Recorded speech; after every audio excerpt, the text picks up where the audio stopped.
बिस्मिल्लाहिर्रहमानिर्रहीम। Dear students, मैं उम्मीद करता हूं कि आप सब खैरियत से हो। Class 10th subject physics physics की न्यू बुक का हम चैप्टर नंबर 1 थर्मल फिजिक्स को लेके चल रहे हैं। आज की इस वीडियो में हमारा टॉपिक है जी 10.2 स्पेसिफिक हीट कैपेसिटी। याद रहे ये टॉपिक शॉर्ट और एमसीक्यू के पॉइंट ऑफ व्यू से इंपॉर्टेंट है। ये इस चैप्टर का लॉन्ग नहीं है। आप इसको शॉर्ट और एमसीक्यू के लिहाज से अच्छे से तैयार करेंगे। बहुत ही आसान टॉपिक है। थोड़ी देर तवज्जो से बैठे रहे, इंशाल्लाह भी बैठे बैठे ये टॉपिक आपको तैयार हो जाएगा। तो बुक का ये पेज नंबर 7 और 8 पे जो कुछ दिया गया है ना, वही सारा आपको समझाएंगे आसान करके। ठीक है, तो स्टार्ट करते हैं। पहले स्पेसिफिक हीट कैपेसिटी को डिफाइन करते हैं। ठीक है, शॉर्ट में 2 नंबर की डेफिनेशन आ सकती है। तो याद रखिएगा बेटे, स्पेसिफिक हीट कैपेसिटी को हम स्मॉल सी से डिनोट करते हैं। अब ये क्या है? It is the amount of heat energy needed to increase the temperature of 1 kg of a substance by 1 degree Celsius और 1 केल्विन। क्या मतलब? आसान करके इसको समझते हैं। कहता है 1 kg अमाउंट ऑफ सब्सटेंस पे 1 डिग्री सेल्सियस टेम्परेचर इंक्रीज करने के लिए जो amount of heat energy required होती है, उसको हम स्पेसिफिक हीट कैपेसिटी का नाम देते हैं। आसान मतलब है, फिर से सुन लें। कहता है 1 kg अमाउंट ऑफ सब्सटेंस पे 1 डिग्री सेल्सियस टेम्परेचर इंक्रीज करने के लिए जो amount of heat energy required होगी, जरूरत पड़ेगी, उसको हम स्पेसिफिक हीट कैपेसिटी कहते हैं। है ना आसान डेफिनेशन? अब डेफिनेशन से इसको मैथमेटिकली शो करते हैं। देखें, इसका मतलब अगर आपने टेम्परेचर बढ़ाया तो फिर हीट बढ़ेगी। तो हीट जो है वो टेम्परेचर के क्या है? Directly proportional. तो इसी डेफिनेशन से आपने पहली इक्वेशन याद रखी है। तो मैं यही मैथमेटिकली यहां पे लिख देता हूं। अब हीट को आप चाहे डेल्टा क्यू से रिप्रेजेंट करें या सिंपल क्यू से रिप्रेजेंट करें, ये आपकी मर्जी है। बुक ने सिंपल क्यू से रिप्रेजेंट किया है, आप चाहे तो डेल्टा क्यू से भी कर सकते हैं। अब ये क्या है बेटे? डायरेक्टली प्रोपोर्शनल है टेम्परेचर के। यहां से अगर आप टेम्परेचर बढ़ाएंगे तो ये हीट भी बढ़ेगी। बात समझ आई? डायरेक्ट रिलेशन है। पहली चीज बन गई। अब हम यहां पे देखो मैस कितना ले रहे हैं? 1 kg। यही कंडीशन है स्पेसिफिक हीट कैपेसिटी की, कि जो मैस लेना है वो 1 kg लेना है, इससे ज्यादा नहीं लेना। ज्यादा लेंगे तो फिर अलग डेफिनेशन आएगी, वो आगे चल के बताता हूं। अभी स्पेसिफिक हीट कैपेसिटी के लिए मैस का 1 kg होना लाजमी है, उसकी हम बात कर रहे हैं। ठीक है, लेकिन एक लम्हे के लिए सोचें कि अगर मैस ज्यादा हो गया तो फिर हीट ज्यादा होगी। ऐसे ही है ना, अगर आपने मैस बढ़ा दिया तो फिर हीट भी आपको बढ़ानी पड़ेगी। तो इसीलिए डियर स्टूडेंट्स, जो हीट है उसका रिलेशन मैस के साथ क्या होगा बेटे? डायरेक्ट होगा। ये चीज बढ़ेगी तो ये चीज भी बढ़ेगी। अब इन दोनों इक्वेशंस को ना हम कंबाइन कर लेते हैं। इसको कह लो 1, इसको कह लो 2, तो दोनों को कंबाइन कर लो तो ये बन जाएगा Q या delta Q is directly proportional to M into delta T।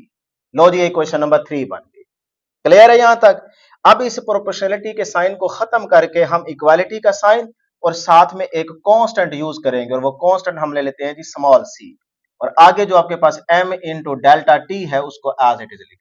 तो ये देखें, इसको खत्म किया, इक्वालिटी और कांस्टेंट लेके आए, तो ये बन गई जी हमारे पास q या delta q is equal to C m into delta T. ये हमारे पास मैथमेटिकली रिलेशन आ गया। अब इसमें q क्या बला है? q क्या है बेटे? Heat energy. वही बात तो हम कर रहे हैं ना। देखें, amount of heat energy required या नीडेड। तो Q इसमें क्या है? Heat energy. M क्या है? मास ऑफ दिस सब्सटेंस, वो हम कितना ले रहे हैं? 1 kg। डेल्टा T क्या है? चेंज इन टेम्परेचर, वो कितना हम ले रहे हैं यहाँ पे? 1 डिग्री सेल्सियस। उसके बाद C किस चीज को रिप्रेजेंट कर रहा है? स्पेसिफिक हीट कैपेसिटी को रिप्रेजेंट कर रहा है। तो ये है इसकी प्रॉपर मैथमेटिकल इक्वेशन। अब यहां से देखो, हमारा टॉपिक है स्पेसिफिक हीट कैपेसिटी, तो हमने उसको डिफाइन किया। फिर उसके बाद इन इक्वेशंस को यूज करते हुए यहां से हम, ये है हमारे पास स्पेसिफिक हीट कैपेसिटी, इसको फाइंड कर लें तो टॉपिक आपका खत्म हो जाएगा। तो यहां से निकालते हैं जी। सी अपनी जगह पे रहेगा, तो मैं यहां लिख देता हूं सी। अच्छा, ये स्मॉल सी यूज कीजिएगा, कैपिटल सी यूज नहीं करना। ठीक है, ये आ गया सी अपनी जगह पे खड़ा है, ये क्यू अपनी जगह पे। लो जी, ये क्यू अपनी जगह पे। ये M into delta T C के साथ मल्टीप्लाई हो रहा है ना सारा, इधर आके क्या हो जाएगा बेटे? डिवाइड हो जाएगा। इस तरह से ये आपके पास स्पेसिफिक हीट ऑफ कैपेसिटी का मैथमेटिकली फार्मूला आ गया। अब यहां से आप इसका एसए यूनिट निकाल लें। ठीक है, तो बहुत ही आसान। क्यू हीट है, यूनिट क्या होगा बेटे? जाउल। अब नीचे क्या है? देखें, मैस। मैस का क्या होता है? पर केजी, क्योंकि नीचे है ना बेटे, तो ये आ गया पर केजी। और पर यूनिट देखें क्या है? टेम्परेचर। टेम्परेचर का यूनिट क्या होता है? केल्विन। तो पर केल्विन। लो जी, joule per kg per kelvin, ये आपके पास स्पेसिफिक हीट कैपेसिटी का एसआई यूनिट आ गया। क्लियर है यहां तक? ले जी, बात खत्म होने वाली है बेटे। अब यहां पे वो कह रहे हैं कि जो आपके पास देखें, मटेरियल को हीट करने के लिए जो एनर्जी रिक्वायर्ड होती है, कोई भी सब्सटेंस जिसको आप हीट अप कर रहे हैं, तो सब्सटेंस को हीट करने के लिए जो एनर्जी रिक्वायर्ड होती है, वो एनर्जी 3 फैक्टर्स पर डिपेंड करती है। और ये 3 फैक्टर्स मैं पीछे पहले लेक्चर में बता के आया हूं। Number 1, nature of the substance, कि भाई मटेरियल जो है वो किस नेचर का है। तो मैं यहां पर लिख देता हूं, ये शॉर्ट में पूछ सकता है आपसे, नेचर ऑफ सब्सटेंस या मटेरियल। और नंबर 2 बेटे, चेंज इन टेम्परेचर, ठीक है, उस पर भी डिपेंड करेगा, चेंज इन टेम्परेचर। मेरे साथ साथ बेटे नोट करते जाएं, बहुत ही आसान टॉपिक है। और तीसरी चीज क्या है, मास ऑफ द सब्सटेंस कह लें या साइज ऑफ द सब्सटेंस कह लें। अगर ज्यादा है तो फिर हीट भी ज्यादा जरूरत पड़ेगी, अगर कम है मास तो फिर हीट भी कम जरूरत पड़ेगी। तो इसीलिए हम कह देते हैं यहां पे mass of the substance या मटेरियल। ठीक हो गया जी यहां तक? तो ये शॉर्ट के लिहाज से इंपॉर्टेंट है, अगर वो पूछे डिपेंडेंस तो आप बता दीजिएगा। बुक की ये पहले पहले अगर आप पेज नंबर 7 पे देखें तो यहाँ पे ये 3 डिपेंडेंस बताई गई है। क्लियर है यहां तक? चले जी, अब बुक की ना ये वाली लाइन बड़ी ही इंपॉर्टेंट है, आखिरी बात, कि मैं क्या कह रहा हूं कि जो एनर्जी रिक्वायर्ड होगी टू हीट अ मटेरियल, वो डिपेंड करेगी नेचर ऑफ द सब्सटेंस। इसका मतलब अगर डिफरेंट नेचर के सब्सटेंसेस हैं तो फिर स्पेसिफिक हीट ऑफ कैपेसिटी भी क्या होगी, डिफरेंट होगी, हर एक के लिए अलग अलग। तो फिर वही चीज देखते हुए हम यहाँ पे एक इंपॉर्टेंट नोट याद रखेंगे कि some substances absorb heat more easily than others. अब उसमें एग्जांपल ले लेते हैं, heating of 1 kg of water by 1 degree Celsius requires more energy than heating 1 kg of alcohol by the same amount. यानी कि 1 kg आप वाटर ले लें, 1 kg आप अल्कोहल ले लें। अब दोनों पे 1 डिग्री सेल्सियस टेम्परेचर अप्लाई करें, तो क्या दोनों सेम एनर्जी को एब्जॉर्ब करेंगे? नहीं डियर स्टूडेंट्स। क्यों? क्योंकि जो वाटर है उसकी स्पेसिफिक हीट ऑफ कैपेसिटी ज्यादा है, हाई है, इसीलिए उसको हीट भी ज्यादा चाहिए। जो अल्कोहल है उसकी स्पेसिफिक हीट कैपेसिटी कम है, तो वो जल्दी जो है ना आपके पास क्या होगा, हीट अप। तो यहां पे अब मटेरियल की नेचर क्या होगी, डिफरेंट। तो इसीलिए आपने देखा कि जो स्पेसिफिक हीट ऑफ कैपेसिटी है वो भी क्या है, डिफरेंट। तो इस तरह से आप एक छोटा सा नोट याद रखेंगे। अब यही बात डियर स्टूडेंट्स बुक के अंदर ना यहां पे की जा रही है, पेज नंबर 8 की पहली पहली लाइन देखेंगे, अगर आप some substances absorb heat more easily than others, for example heating 1 kg of water by 1 degree Celsius requires more energy than heating of 1 kg of alcohol by the same amount. वही बात मैंने आपको यहां पे समझा दी है, वो आपको नजर आ रही है। ठीक है, तो यहां तक आपका ये टॉपिक खत्म हो चुका है। अब हम नेक्स्ट हेडिंग डिस्कस करेंगे, specific heat capacity of solid. बहुत ही आसान है, लेकिन उससे पहले ना मैंने यहाँ पे हेडिंग लगा रखी है हीट कैपेसिटी की। ये भी शॉर्ट में आपसे पूछी जा सकती है कि what is mean by heat capacity. तो आप यहाँ पे गौर करो, स्पेसिफिक का वर्ड यहां से अगर हट जाए तो आगे देखो हीट कैपेसिटी, तो इसका भी आपको पता होना चाहिए, चाहे बुक में नहीं है लेकिन आपको पता होना चाहिए ना। देखो हीट कैपेसिटी, तो आपने बेटे यही डेफिनेशन याद रखनी है, लेकिन इसमें स्पेसिफिक का वर्ड हटा दें और इधर से 1 kg हटा दें। मैस अब कुछ भी हो सकता है, स्पेसिफिक हीट कैपेसिटी के लिए मैस का 1 kg होना जरूरी है। लेकिन जब आप हीट कैपेसिटी को डिफाइन करते हैं तो सिर्फ उसी डेफिनेशन के अंदर रहते हुए आपने 1 kg मैस लेना, अब कुछ भी हो सकता है, 5, 10, 15 कुछ भी हो सकता है। तो बाकी सारी वर्डिंग वही होगी, तो ये आपके पास हीट कैपेसिटी की डेफिनेशन बन जाएगी। कर लोगे ना?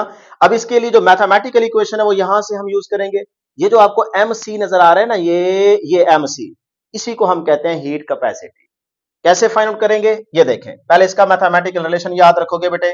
मैं इसी को इक्वल कर देता हूं कि हीट कैपेसिटी किसके इक्वल है बेटे, delta Q over delta T। ये है फार्मूला। अब देखो मैस कुछ भी हो सकता है, 1 kg की अब बात नहीं करनी। तो देखें, टेम्परेचर इंक्रीज करने के लिए कितना बेटे, 1 डिग्री सेल्सियस। तो 1 डिग्री सेल्सियस टेम्परेचर इंक्रीज करने के लिए जो हीट रिक्वायर्ड होगी उसको हम हीट कैपेसिटी कहेंगे। समझ आई? अब यहीं से अगर आप इसमें पुटिंग कर दें डेल्टा क्यू की वैल्यू या क्यू की value M C delta T, put करते हैं M C delta T, Q की जगह पुट कर दी या डेल्टा क्यू कह सकते हो, नीचे वाला delta T as it is. अब ये इससे कैंसल, तो आगे देखें आपके पास क्या बच गया, अभी हीट कैपेसिटी आ गई एम इंटू सी, तो यही तो है आपके पास हीट कैपेसिटी। क्लियर? अब इसमें देखो एम 1 केजी नहीं है, कुछ भी हो सकता है, और साथ में वही स्पेसिफिक हीट कैपेसिटी आ गई, तो इन दोनों को मल्टीप्लाई करेंगे, आपको एम की वैल्यू भी दे सकता है और स्पेसिफिक हीट कैपेसिटी की वैल्यू वाटर की दे सकता है, इस तरह से किसी और चीज की भी हो सकती है, तो वो देगा, आप पुटिंग करके आप हीट कैपेसिटी के बारे में बता सकते हैं। कर लोगे? चलें आगे चलते हैं, ये आपके पास नेक्स्ट हेडिंग है specific heat capacity of solids की। तो कोई मसला नहीं है, सारी वही डेफिनेशन है, सिर्फ आप यहां पे एक सॉलिड का वर्ड यूज करोगे, आपकी डेफिनेशन बन जाएगी। एक ही डेफिनेशन याद रखनी है बस। ये देखें, the specific heat capacity of a solid is the heated energy needed to raise the temperature of 1 kg of a solid by 1 degree Celsius. हमने सारी वही डेफिनेशन लिखी है, सिर्फ सॉलिड का वर्ड ऐड किया। कर लोगे? आसान डेफिनेशन। अब 150 से इसी केस में याद रखिएगा, हाई स्पेसिफिक हीट कैपेसिटी भी होगी कुछ मटेरियल की, सब्सटेंसेस की, और कुछ की लो भी होती है, ठीक है, क्योंकि उसकी नेचर पे डिपेंड करती है, यहां पे डिपेंडेंस देख सकते हो। तो इसीलिए फिर याद रख लें, जैसे वुड है, रबर है, इनकी स्पेसिफिक हीट कैपेसिटी क्या होती है बेटे? हाई होती है, यहां से एमसीक्यू बन सकता है। और जो स्टील है, कॉपर है, जिनको आप 150 से कैटल में, घर के अंदर कैटल आपके पास पड़ी हुई है, हीट इंजन की बात कर सकते हो, उसमें आप यूज करते हो, तो इन स्टील कॉपर की जो स्पेसिफिक हीट कैपेसिटी होती है वो क्या होती है? लो। तो ये दोनों इंफॉर्मेशन आप एमसीक्यूज के लिए तैयार करें। क्लियर है जी? चलें जी, नेक्स्ट टॉपिक आपके पास, ये खत्म हो गया बेटे। नेक्स्ट आपके पास है specific heat capacity of a liquid. तो सारी यही डेफिनेशन करो, जहां पे आपने सॉलिड का वर्ड ऐड कर रखे ना, यहां पे लिक्विड का वर्ड यूज कर, जहां पे सॉलिड है यहां पे लिक्विड लिख लो, यहां पे भी लिक्विड लिख लो, आपके पास पूरी डेफिनेशन बन जाएगी specific heat capacity of a liquid. कर लोगे ना? ये बुक में भी लिखी हुई है सीधी सीधी, ठीक है, आपकी मर्जी। एक याद करके इधर सॉलिड के लिए सॉलिड का वर्ड यूज कर लो, लिक्विड के अंदर आपने सॉलिड की जगह लिक्विड का वर्ड यूज करना है, डेफिनेशन हो गई। अब उससे अगली जो बात की जा रही है ये बड़ी इंपॉर्टेंट है, वो आप यहां से अगर बुक से मार्क करना चाहते हैं तो कर सकते हैं। कहता है डिफरेंट लिक्विड्स हैव डिफरेंट, तो मैंने यहां पे लिखा हुआ है point, different liquids have different specific heat capacities. Nature पे डिपेंड करता है ना, आपने अगर पानी लिया हुआ है, दूसरा आपने कोई मरकरी ले रखा है या आपने अल्कोहल रखा है, तो भाई नेचर डिफरेंट है, तो स्पेसिफिक हीट ऑफ कैपेसिटी भी डिफरेंट होगी। तो इसीलिए वो कह रहा है different liquids have different specific heat capacity based on their molecular structure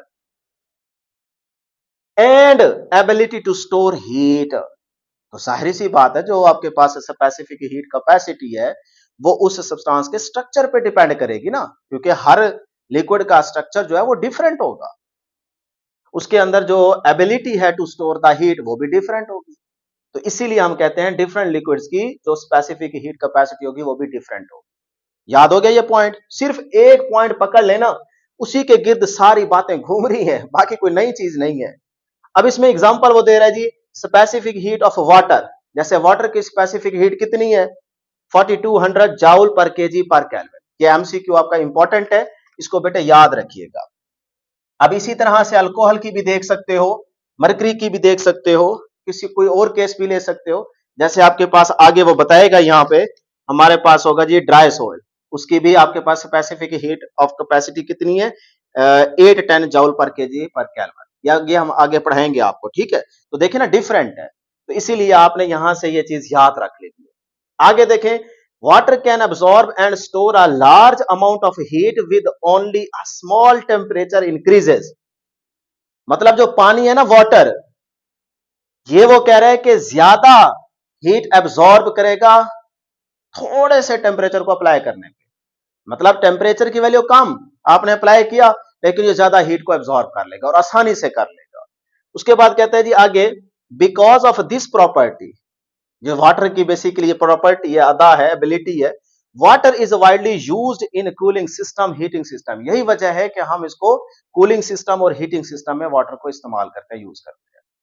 आगे कहता है अदर लिक्विड्स, अब दूसरे लिक्विड से उसको कंपेयर करेगा वाटर को, वाटर का तो पता चल गया ना, अब वो उसको दूसरे से कंपेयर कर रहा है। कहता है other liquid such as alcohol and mercury have lower specific heat capacity meaning they heat up and cool down more quickly than water. Water के कंपैरेटिवली जो आपके पास अल्कोहल है या मर्करी है, ये बेटे आपके पास लो स्पेसिफिक हीट कैपेसिटी रखता है, जिसकी वजह से हम कहते हैं कि ये जल्दी ठंडा हो जाएगा या फिर जल्दी गर्म हो जाएगा, या जो जल्दी हीट अब्सॉर्ब कर लेगा more quickly than water, water के कंपैरेटिवली। अब ये चीज ना आप मैथमेटिकली भी याद रख सकते हो, जरूरी नहीं है कि रट्टा लगाओ, आप इस इक्वेशन से देख लो ना, ये देखें, अब जिसकी स्पेसिफिक हीट कैपेसिटी ज्यादा, हीट एब्जॉर्ब करने की एबिलिटी भी ज्यादा। देखो ना, ये दोनों डायरेक्ट रिलेशन में आ रहे हैं ना। तो अब देखो, वाटर की स्पेसिफिक हीट कैपेसिटी वो क्या कह रहा है, ज्यादा है, इसका मतलब वो हीट भी ज्यादा एब्जॉर्ब करने की एबिलिटी रखता है, ठीक है, ज्यादा भी और इजीली भी। तो टेम्परेचर उसको कम देना पड़ेगा क्योंकि डिनोमिनेटर में टेम्परेचर आ रहा है, तो टेम्परेचर के रिलेशन इसके साथ क्या आ रहा है, इनवर्स, बात साबित हो गई ना। इसी तरह से अगर आप यहां पे आएंगे, यहां पे, तो इसकी देखो, अल्कोहल है या आपके पास मरकरी है, उसकी स्पेसिफिक हीट कैपेसिटी क्या है, लो। तो अगर ये स्पेसिफिक हीट कैपेसिटी लो है तो ये भी क्या होगी, हीट लो। तो वही बात तो लिखी हुई है कि देखो, and cool down, heat up and cool down more quickly than water. तो इसका मतलब यहां पे थोड़ी है ना, जरूरत कम पड़ रही है, तो आपको टेम्परेचर ज्यादा देना पड़ेगा। तो इस तरह से आप मैथमेटिकली भी ये सारी वर्डिंग प्रूफ कर सकते हो। क्लियर है जी यहां तक? चले जी, टॉपिक आपका बेटे यहां तक ये एंड हो चुका है। जी नेक्स्ट हमारे पास हेडिंग है effects of large specific heat capacity of water. तो बुक ने जो एग्जांपल डिस्कस की है वो है ऑटोमोबाइल्स इंजन। यहाँ पैराग्राफ में आप सिर्फ 2 एमसीक्यू तैयार करेंगे और इस डायग्राम के साथ साथ इसकी थोड़ी बहुत आपने थ्योरी लिखी है। जो कुछ मैं आपको यहाँ पे समझाऊंगा, लिख के दूंगा, बस इतना ही आपने याद रखना होगा, ठीक है, बस एक एग्जांपल दें बहुत है। तो इसको डिस्कस करने से पहले ना प्रीवियस पेज नंबर 8 पे जो अभी हमने स्पेसिफिक हीट कैपेसिटी को डिटेल में डिस्कस की है, तो यहाँ पे 150 से 2 बॉक्सेस दिए गए आपको। पहला एमसीक्यू के लिए इंपॉर्टेंट है और दूसरे में आपको शॉर्ट क्वेश्चन दिया गया, उसका आंसर भी दिया गया। इनको पहले एक नजर देख लेते हैं। पहले बॉक्स में कह रहा है कि आपके पास ना एक मेटल का पीस है और एक वुड का पीस है, दोनों को देखें यहाँ पे गर्म चाय के अंदर डुबोया जा रहा है। वो कहता है जल्दी हीट अप कौन सा होगा, तो आपने बस ये याद रखना है, जिस पीस का स्पेसिफिक हीट कैपेसिटी लो होगा वो जल्दी हीट अप होगा। अभी फार्मूले से आपको समझा के आ रहा हूं, क्लियर करके आ रहा हूं प्रीवियस स्लाइड में। तो हमने देखा कि जो मेटल का स्पेसिफिक हीट कैपेसिटी है वो क्या है, लो, तो इसीलिए metal heats up quickly due to its specific या low specific heat of capacity. जबकि जो आपके पास वुड है उसका स्पेसिफिक हीट कैपेसिटी क्या है, हाई। ले जी सेकंड बॉक्स में वो कह रहा है, शॉर्ट क्वेश्चन है, कहता है why does metal feel cooler than wood when touched if they are both at the same temperature. भाई सेम टेम्परेचर पे आपके पास एक वुड का पीस है, एक मेटल का पीस है। वो कहता है जब आप मेटल के पीस को टच करते हो तो ठंडा फील करते हो, वो आपको ठंडा लगता है। जब आप वुड को करते हो तो वो ठंडा नहीं लगता। क्यों भाई, वजह? तो बड़ा ही आसान सा जवाब है कि भाई मेटल क्या है, कंडक्टर, वुड क्या है, इंसुलेटर। तो जो कंडक्टर है, मेटल है, वो हीट को कंडक्ट करता है अवे फ्रॉम आवर हैंड्स। तो इसीलिए जब हम उसको टच करेंगे तो ठंडा फील करेंगे। इसी लाइन में ही आपको जवाब मिल गया, तो आगे करने की जरूरत ही नहीं है, बस यही आप आंसर लिख देंगे, यहां पे लिखा होगा। ले जी अब हम देखते हैं effects of large specific heat capacity of water.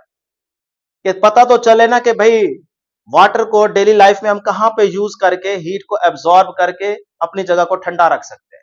कि गर्मियों में जब बहुत ज्यादा गर्मी पड़ जाती है, बहुत सारी चीजें गर्म हो जाती हैं, तो उनको हम वाटर का इस्तेमाल करके कैसे ठंडा कर सकते हैं। तो ये आपको आज इसमें समझ आ जाएगी। तो देखें बेटे, मैं पीछे एक पॉइंट समझा के आ रहा हूं कि स्पेसिफिक हीट कैपेसिटी जो है ना नेचर ऑफ सब्सटेंस पे भी डिपेंड करती है ना। अभी शॉर्ट क्वेश्चन आपको क्लियर करके आऊं, 3 फैक्टर्स पे डिपेंडेंस। तो अब यहां पे हम ले रहे हैं एक वाटर और दूसरा इसको कंपेयर करेंगे ड्राई सॉइल के साथ। ड्राई सॉइल का मतलब खुश्क मिट्टी और वाटर का मतलब वही पानी। तो हम ये बात पढ़ चुके हैं कि भाई water has a specific heat of capacity 4200 joule पर केजी पर केल्विन। तो ये तो बहुत बड़ी वैल्यू है, मतलब पानी का स्पेसिफिक हीट ऑफ कैपेसिटी क्या है, बहुत ज्यादा। उसकी वैल्यू ये आपको नजर आ रही है, एमसीक्यू में पूछ सकता है। जबकि जो ड्राई सॉइल की आपके पास स्पेसिफिक हीट कैपेसिटी की वैल्यू है वो है सिर्फ और सिर्फ 810 जूल पर केजी पर केल्विन। तो इसके मुकाबले में तो ये बहुत थोड़ी वैल्यू है। तो यहां से अब आपने समझना है, मैं आपको छोटी सी मिसाल देता हूं, ये चीज आपको क्लियर हो जाएगी। अब जिसका स्पेसिफिक हीट कैपेसिटी लो, वो हीट भी कम एब्जॉर्ब करेगा। जहां पे स्पेसिफिक हीट कैपेसिटी की वैल्यू ज्यादा, जहां पे पानी होगा, तो वो हीट को भी ज्यादा एब्जॉर्ब करेगा। अब यहां पे आपने यूं याद रखना है कि जैसे कराची और लाहौर को हम कंपेयर कर लेते हैं कि गर्मियों में कराची में गर्मी कम पड़ती है। वजह क्योंकि वहां पे समंदर है, पानी ही पानी है। तो पानी का स्पेसिफिक हीट कैपेसिटी कितना है? 4200 जूल पर केजी पर केल्विन। तो वो वाटर सारी हीट को क्या कर लेता है? एब्जॉर्ब कर लेता है, और सराउंडिंग में कम टेम्परेचर रहता है, जिसकी वजह से वहां कराची में गर्मी कम पड़ती है, टेम्परेचर में चेंज कम आता है। जबकि लाहौर में क्या है?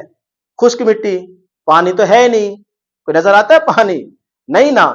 तो फिर देखें ड्राई सॉइल की स्पेसिफिक हीट कैपेसिटी की वैल्यू क्या है? 810। उसके मुकाबले में तो कुछ भी नहीं है ना। तो फिर ये हीट को कम एब्जॉर्ब करता है। तो गर्मियों में लाहौर में खुश्क मिट्टी जो है ये हीट को कम एब्जॉर्ब करेगी, तो बाकी जो टेम्परेचर सराउंडिंग में रहेगा वो ज्यादा रहेगा, जिसकी वजह से लाहौर में गर्मी ज्यादा पड़ती है और बंदों का जीना मुश्किल हो जाता है, क्योंकि वहां पानी नहीं है ना। तो इसीलिए गर्मियों के अंदर वहां रहे जहां पे समंदर है, जहां पे पानी हो, ताकि गर्मी कम लगे। तो ये थी असल वजह। अब आप छोटा सा एमसीक्यू यहां से याद रखेंगे कि soil heats up 5 times faster than the same mass of water under the same heat. Condition same लगानी है, उस पे रहते हुए जो सॉइल है वो 5 टाइम्स फास्टर हीट अप होगा देन द वाटर। क्योंकि देखो ना, यहां से वैल्यू से पता लग जाएगा, 810 है वो 4200 है। अगर आप 810 को 5 से मल्टीप्लाई कर दें तो ये मेरा ख्याल है 40-50 आता है। ठीक है, तकरीबन उतना। तो वही बात बन गई। तो ये आपने एक एमसीक्यू याद रखना है। अब वो कह रहे हैं as a result land temperatures rise and fall more quickly than sea temperature. यानी कि जो लैंड एरियाज है, कोई अब सहरा की बात कर ले, जहां पे समंदर ना हो, पानी ना हो, उस वहां का जो टेम्परेचर है ना वो जल्दी गिरता भी है और चढ़ता भी है। यानी कि टेम्परेचर में चेंज आता रहता है बहुत ज्यादा। लेकिन जो आपके पास सी लेवल होगा, जहां पे पानी हो, समंदर हो, वहां पे टेम्परेचर में ज्यादा चेंज नहीं आता, बहुत थोड़ा आता है। क्योंकि वहां पे पानी है ना, तो पानी हीट को एब्जॉर्ब कर लेता है, उसका स्पेसिफिक हीट कैपेसिटी क्या है? ज्यादा है। अब मेरा ख्याल है यह बात आपको समझ आ गई, बस इतनी बात याद रखनी है। ले जी, अब वो कहता है waters high specific heat capacity also makes it useful for storing and transferring heat. अब हम इसको डेली लाइफ की एग्जांपल में देखेंगे कि हम पानी का इस्तेमाल किस तरह से करके गर्म चीज को ठंडा कर सकते हैं। या जिस तरह से आप सपोज करें, कार का इंजन गर्मियों में बहुत ज्यादा गर्म हो जाए, उसके जलने का खतरा होता है, कार बंद हो सकती है, हम कहीं मुसीबत में आ सकते हैं। तो कहता है वहां पे आप वाटर का किस तरह से इस्तेमाल करके हीट को एब्जॉर्ब करेंगे। उसके लिए ना, जह के बेस्ट एग्जांपल जो बुक दे रही है वो आपके पास ऑटोमोबाइल इंजन है। तो इसको समझते हैं, डायग्राम बहुत ही आसान है। ले जी, डायग्राम मैंने यहां पे बना रखी है। अब आप देखें कि जब गाड़ी चल रही होगी, गाड़ी चलती कैसे है भाई? फ्यूल बर्न होता है, हॉट गैसेस में कन्वर्ट होता है, और जो वो हॉट गैसेस हैं वो पिस्टन को क्या करती है? पुश करती है, जिसकी वजह से व्हीकल्स मूव करती है। यही वजह है ना, छोटा सा कॉन्सेप्ट क्लियर कर रहा हूं। अब डियर स्टूडेंट, जब गाड़ी चलती है गर्मियों के अंदर, क्योंकि हीट टेम्परेचर बहुत ज्यादा होता है, धूप पड़ रही होती है, तो उसकी वजह से ना इंजन जो है ना वो गर्म हो जाता है, हीट अप हो जाता है। अब यहां पे रखे हुए सिलेंडर्स, अब ये भी गर्म होंगे। तो भाई अगर बहुत ज्यादा गर्म हो गए तो फिर तो इसका मतलब है कार बंद हो सकती है। तो हमने क्या करना है? इसको ठंडा करना है, ताकि गाड़ी चलती रहे, हम मुसीबत में ना आए। तो फिर हम क्या करते हैं? इसके अंदर लगा होता है रेडिएटर, उसके अंदर हम पानी ठंडा डालते हैं। तो ये देखें, रेडिएटर में हम पानी डालेंगे, पानी आएगा, ये आ रहा है, ये आ रहा है, ये आ रहा है, ये आ रहा है, ये आ रहा है, ये आ रहा है, ये देखें, जो सिलेंडर्स रखे हुए उनके साथ लगता हुआ, टच होता हुआ, जब इन गर्म सिलेंडर्स के साथ ये टच होगा, लगेगा, तो हीट को क्या करेगा? एब्जॉर्ब कर लेगा। वाटर का स्पेसिफिक हीट कैपेसिटी क्या है? ज्यादा। तो ये मैक्सिमम हीट को एब्जॉर्ब कर लेगा, क्योंकि इसके साथ टच हो रहा है ना, जहां जहां से वो लगेगा वो हीट को एब्जॉर्ब करता जाएगा। और फिर इस तरह से करते करते ये देखें, अब ये गर्म हो चुका है पानी, ये यहां से थर्मोस्टेट से गुजरता हुआ ये दोबारा यहां से चलता रहेगा, बस ये इस तरह से अपना साइकिल कंप्लीट करता रहेगा। अब जितनी देर में वो गर्म होगा उतनी देर में पानी उससे हीट एब्जॉर्ब करके ये इतने आते आते आते थोड़ा बहुत ठंडा हो जाएगा। तो ये प्रोसेस इस तरह से चलता रहता है। हाँ, अगर बहुत ज्यादा गर्मी पड़ रही हो और इंजन बहुत ज्यादा हीट अप हो जाए तो फिर क्या होता है? फिर डियर स्टूडेंट्स यहां से थर्मोस्टेट ओपन होता है। थर्मोस्टेट जब ओपन होता है तो वो क्या कहता है, इस रेडिएटर के अंदर लगा होता है आउटसाइड की तरफ फैन, वो इसको कहता है हेलो हेलो हेलो हाय हाय हाय, चल भाई अपना काम दिखा, यहाँ पे काम नहीं तो खराब होने वाला है, बहुत ज्यादा गर्मी है, यहाँ पे चीजें बहुत ज्यादा गर्म होने लगी है, लिहाजा मेरी बस होगी, अब तू अपना काम दिखा। तो वो फैन को इंस्ट्रक्शंस देता है कि चल भाई रोटेट कर और बाहर से हवा खींच के अंदर फेंक। अब ये फैन क्या करेगा, यहां से देखो इस एयर को, बाहर वाली हवा को अंदर खींचेगा।